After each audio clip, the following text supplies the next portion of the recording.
আমরা দেখেছি বেগম রোকেয়া বিশ্ববিদ্যালয়ে 11 তারিখ 15 তারিখ 16 তারিখ কিভাবে সন্ত্রাসীরা অস্ত্রের ঝঞ্ঝানিতে এই ক্যাম্পাসকে মুখরিত করে রেখেছিল। এই ক্যাম্পাসে কিভাবে আওয়ামী লীগ, ছাত্রলীগ, যুবলীগের সন্ত্রাসীরা কিভাবে অবস্থান গ্রহণ করে ছাত্রদের উপর হামলা এবং সহিংসতায় জড়িয়েছে। আমরা দেখেছি 11 তারিখ কিভাবে নারঙ্গীয় হামলা আমাদের উপর চালানো হয়েছে।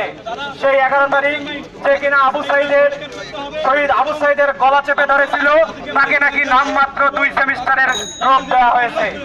আমরা এই সকল মূলে ঝুলানো শাস্তি আমরা মেনে নেব না।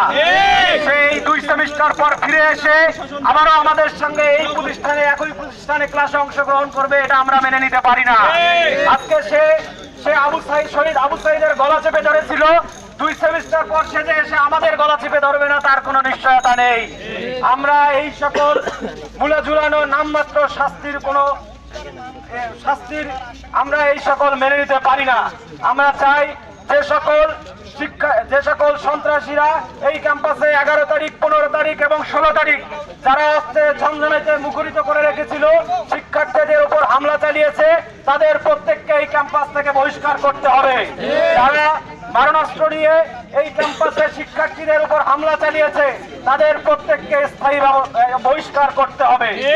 আমরা এই শাস্তির যে তালিকা প্রণয়ন হয়েছে, আমরা এদিকে প্রত্যাখ্যান করি। অনতিবিলম্বে এই শাস্তির ব্যবস্থাটি পুনর্মূল্যায়ন করে এই সকল অস্ত্রধারী সন্ত্রাসীদের স্থায়ী বহিষ্কার করতে হবে। নয়তো বেগম রোকেয়া বিশ্ববিদ্যালয়ের আবু সাইদের সহযোদ্ধারা এখন পর্যন্ত মরে যায়নি, তারা দুর্বার আন্দোলন গড়ে তুলবে এবং বেগম রোকেয়া বিশ্ববিদ্যালয়ের প্রশাসনিক ভবনের সামনে স্থায়ী অবস্থান কর্মসূচির ডাক দিবে। আমরা অনতিবিলম্বে এদের স্থায়ী বহিষ্কারের জোর দাবি জানাই। ধন্যবাদ।